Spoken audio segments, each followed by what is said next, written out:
Major speaking. এই sir, Tony speaking. বর্ডারে সব ঠিকঠাক আছে? হ্যাঁ স্যার, বর্ডার একদম সেফ। আরো একবার চেক করো। ওকে স্যার, আমি দেখছি। জয় হিন্দ। জয় হিন্দ।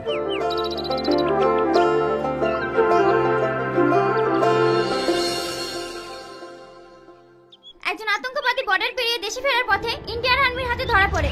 এই আতঙ্কবাদীর উদ্দেশ্য কি? বোমবাস নাকি বড়সড় কোনো হামলা? তদন্ত চালাচ্ছে সীমান্ত রক্ষা বাহিনী। বাকি বিস্তারিত খবর জানতে চোখ রাখুন আমাদের আনন্দ নিউজ চ্যানেলে।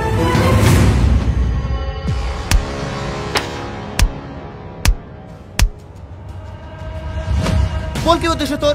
কেন এসেছিস এই দেশে? আমি কোনো দোষ করিনি স্যার, এটা আমার দেশ, আমি আমার দেশে ফিরে এসেছি। বারবার কেন মিথ্যা কথা বলছিস? তুই যদি এই দেশের বাসিন্দা হোস তাহলে তোর পরিচয় কি? আমি ইন্ডিয়ান আর্মি, ঈশান খান। ঈশান খান? আপনি ওকে চেনেন স্যার? হ্যাঁ চিনি, আজ থেকে 20 বছর আগে ও ইন্ডিয়ান আর্মিতে ছিল। তাহলে ওভাবে চোরের মতো বর্ডার ফিরে আসলো কেন? ও আমাদের সঙ্গে বিশ্বাসঘাতকতা করেছে। শত্রু দলের সঙ্গে হাত মিলিয়ে আমাদের 5 জন সৈনিককে খুন করে পালিয়ে গিয়েছিল।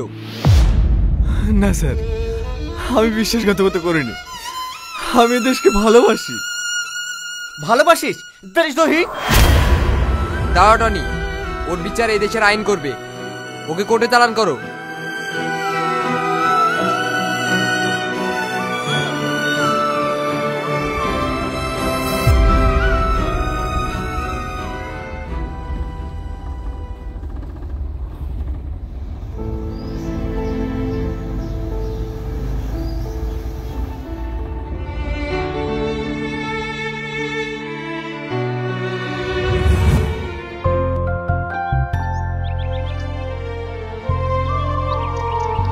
চলো। আরে ওইদিকে কোথায় যাচ্ছ? বাড়ির ভেতরে চলো। আমার একটু ভয় ভয় লাগছে। এই সাহস নিয়ে তুমি বর্ডারে যুদ্ধ করো? ভীতু কোথাকার। মোটেও ভীতু না। ভীতু না তো কি? বর্ডারে যুদ্ধ করতে পারো আর আমার বাবার সামনে বিয়ের কথা বলতে পারবা না? বর্ডারে তো হাতে বন্দুক থাকে, এখানে যে খালি হাতে যুদ্ধে নামতে হচ্ছে। তো বাড়িতে ঢোকার আগে গোলাগুলি করবা নাকি? তুমি বুঝছো না, আমার একটু কেমন কেমন লাগছে। কিচ্ছু লাগছে না, বুক ফুলিয়ে সাহস নিয়ে চলো।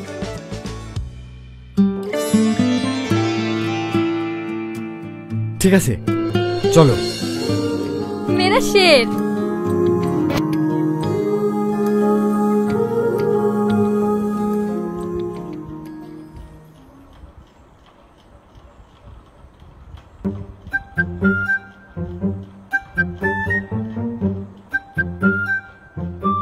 ঈশান।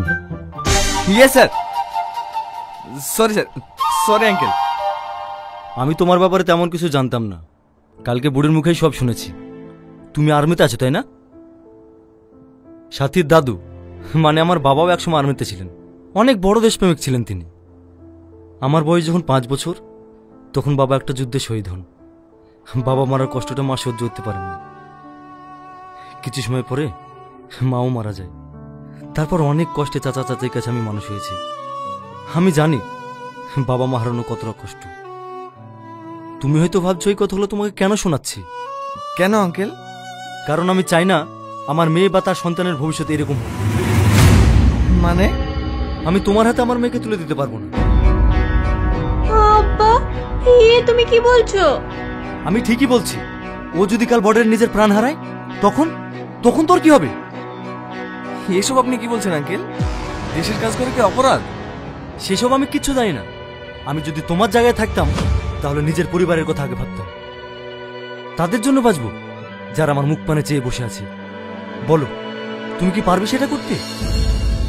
আমি সাথীকে ভালোবাসি আঙ্কেল, সাথে দেশকেও। আর তাছাড়া আমি তো কোনো খারাপ কাজ করছি না। অত শত আমি বুঝি না। আমার মেয়ে যেহেতু তোমাকে ভালোবাসে, তোমার একটা চায়ের দোকান থাকলেও আমি তোমার সঙ্গে বিয়ে দিতাম। কিন্তু তুমি এমন একটা কাজ করো যে কাজে জীবনের কোনো নিশ্চয়তা নেই। প্লিজ এরকম বলবেন না আঙ্কেল। সাথীকে পাওয়ার জন্য আমাকে কি করতে হবে বলুন? তোমাকে এই চাকরি ছেড়ে দিতে হবে। পারবে? আব্বা, তুমি দয়া করে এমনটা বলো না। আমি তোর কোনো কথা শুনতে চাই না। বিয়ে দেব না যখন বলেছি, বিয়ে দেব না।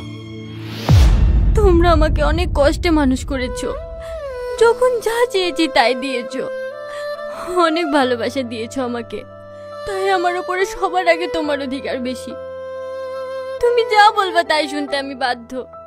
তোমার মনে আছে আব্বা, ছোটবেলায় আমার অনেক জ্বর এসেছিল, তখন তুমি সারা রাত জেগে আমার পাশে বসে পানিপটি করে দিয়েছিলে। আমি যখন মাঝরাতে জ্বরের ঘরে খেলনার জন্য বিড়বিড় করছিলাম, তখন তুমি সেই রাতে সমস্ত দোকান খুঁজে খুঁজে আমার জন্য খেলনাটা এনেছিলে। তোমরা এত কিছু করার পরে তোমাদের কথা আমি কি করে না শুনে থাকবো বলো? আব্বা, তুমি কি চাও যে মেয়ের জন্য তুমি সারা জীবন এত কষ্ট করেছো, সেই মেয়ের ভালোবাসার জিনিসটাই হারিয়ে যাক? আঙ্কেল, আমি সাথীকে অনেক ভালোবাসি, সেই সঙ্গে ভারত মাতাকে অনেক ভালোবাসি। নিজে ভালোবাসা পাওয়ার জন্য নিজের মাকে কিভাবে ছেড়ে দেবো বলুন?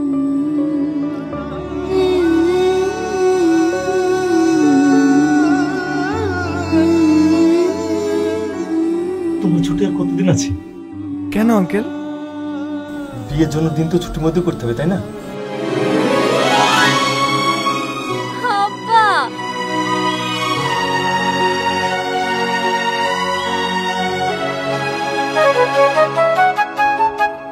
ভাই কিন্তু বিরাট হ্যান্ডসাম। হ্যাঁ হ্যাঁ, আমাদের বোনের পছন্দ আছে।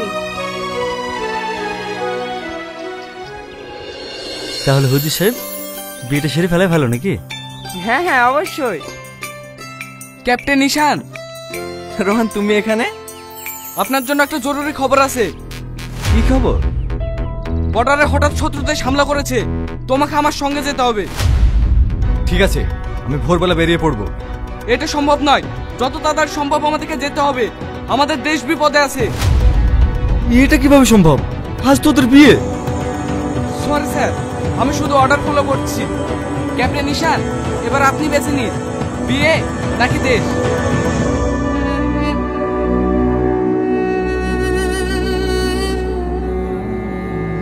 সাথী, আমি আসছি।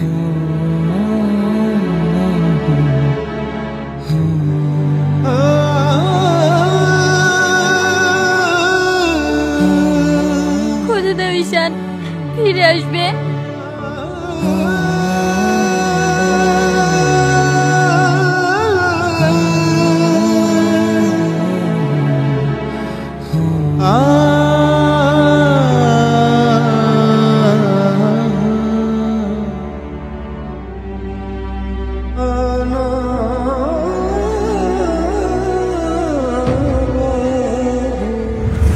Order order. মাই লর্ড, এই যে মানুষটাকে দেখছেন, ও একটা দেশদ্রোহী, আমাদের দেশের সাথে বিশ্বাসঘাতকতা করেছে। ও শত্রুদের সাথে হাত মিলিয়ে আমাদের 5 জন আর্মি অফিসারকে খুন করে পালিয়েছিল। সব মিথ্যে কথা চলছে।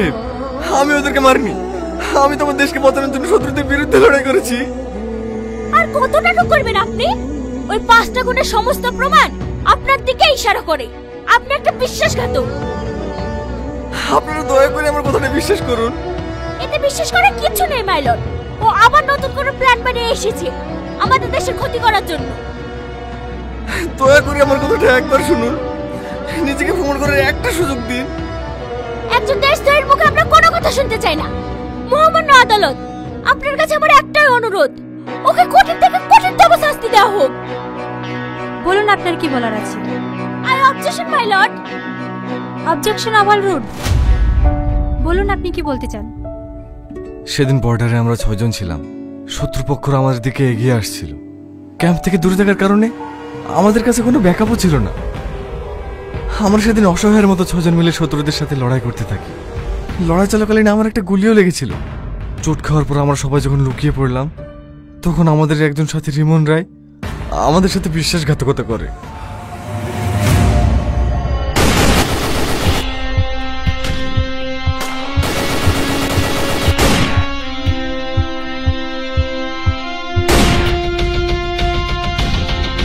ক্যাপ্টেন রোহান, আমাকে খবর দাও।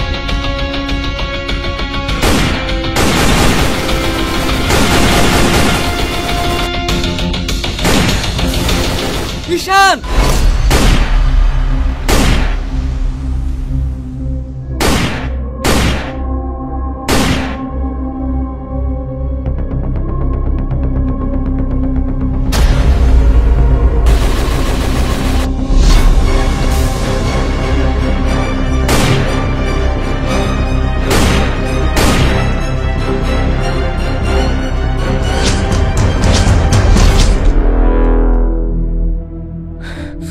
আমাকে মেরে কি লাভ হলো? ওদেরকে আগেই সব খবর দেওয়া হয়ে গেছে। ওরা তোদের পুরো ক্যাম্প শেষ করে দেবে।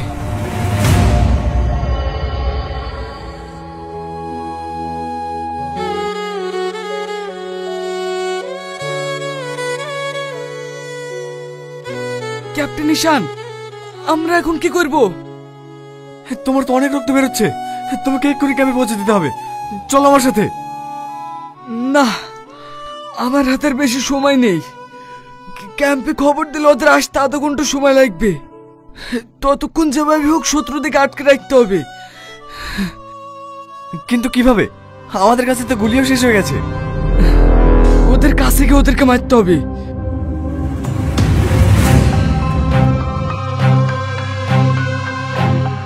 জয় হিন্দ। জয় Hind.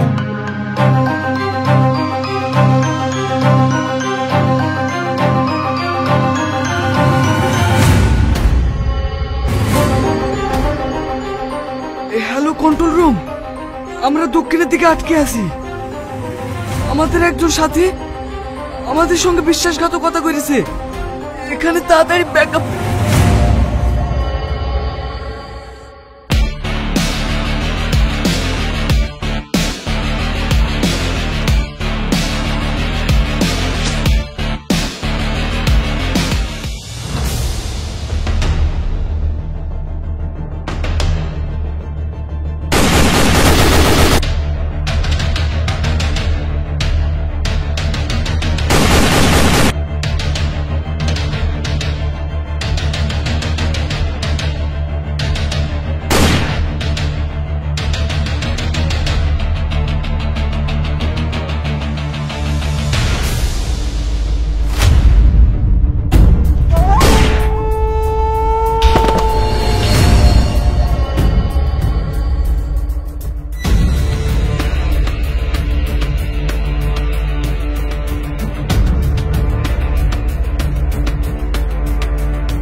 Hello control room, captain Ishaan আমাদের সঙ্গে বিশ্বাসঘাতকতা করেছে। ও আমাদের 5 জন সৈন্যকে মেরে শত্রু পক্ষের সঙ্গে পালিয়ে গেছে। সেদিনই ভুল বোঝাবুঝির কারণে আজকে আমাকে সবাই দেশদ্রোহী ভাবছে। সে তো 2005-এর কথা। তাহলে আপনি এই 20 বছর কোথায় ছিলেন? শত্রুদের ডেরায়। আমাকে বাঁচিয়ে রাখার ওদের একটাই উদ্দেশ্য ছিল, আগামী 5 বছরের যে প্ল্যান আমাদের তৈরি করা ছিল তার ইনফরমেশন যেন আমি ওদেরকে দিই। কিন্তু আমি মুখ খুলিনি, তাই ওরা দিনের পর দিন আমার উপর টর্চার করে গেছে।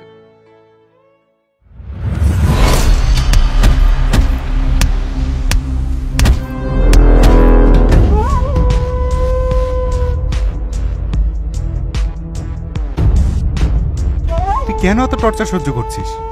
তোর দেশ তোকে কি দিয়েছে? তুই আমাকে ইনফরমেশনগুলো দিয়ে দে, আমি তোকে রাজা করে রাখবো। বল বল 15ই আগস্টে তোদের কি প্ল্যান আছে? না, আমাকে মেরে ফেললেও আমি আমার দেশের সাথে গাদ্দারি করব না। তাহলে এটাই তোর শেষ কথা? হ্যাঁ। তোর ফ্যামিলির কাউকে কিন্তু আমি বাঁচিয়ে রাখবো না। ভালোই ভালো বলছি, ইনফরমেশনগুলো দিয়ে দে। কখনো না। বন্দে মাতারাম।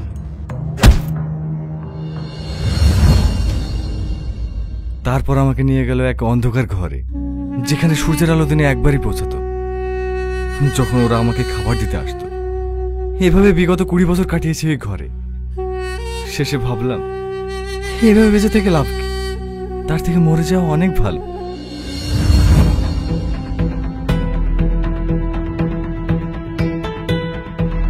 কিরে, 3 দিনকার খাবার পড়ে আছে? সালা মরে গেছে নাকি?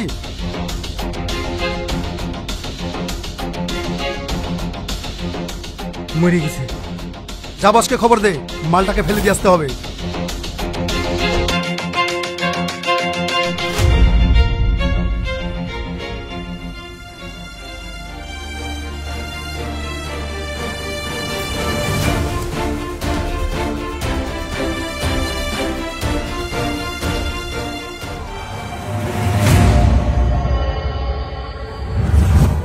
এই 20 বছর ধরে প্রত্যেক দিন এক এক সেকেন্ড করে নিজের নিঃশ্বাসকে আটকে রাখার ক্ষমতা বাড়াতে থেকেছি। যখন ওরা এসে আমাকে চেক করে, নিঃশ্বাস বন্ধ করে আমি পড়েছিলাম। ওরা আমাকে নিয়ে এসে নদীতে ফেলে দিল। ওরা কিছুটা যেতেই নতুন করে বাঁচার নিঃশ্বাস নিল। অনেক কষ্টে নদী পাড়ে উঠে দেখি ইন্ডিয়ান আর্মি। সত্যি দেশের জন্য তুমি যে কষ্ট আর যন্ত্রণা সহ্য করেছো, তোমার কষ্টের দাম দেওয়ার মতো ক্ষমতা আমাদের নেই। তোমাকে হয়তো সান্ত্বনা দেওয়ার জন্য আমরা কিছু পুরস্কার দিতে পারবো, কিন্তু তোমার হারিয়ে যাওয়া দিনগুলো আমরা কোনোদিনই ফিরে দিতে পারবো না।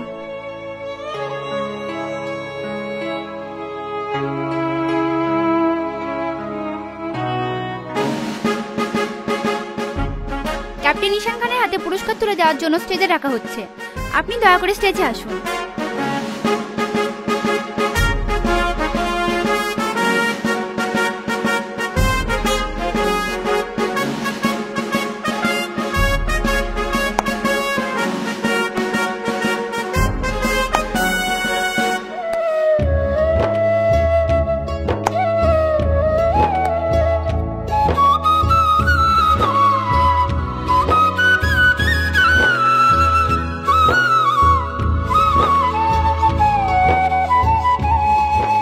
মা, সাথী কোথায়?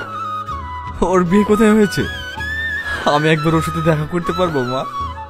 ও এখনো বিয়ে করেনি, ও আজও তোর অপেক্ষা করে আছে।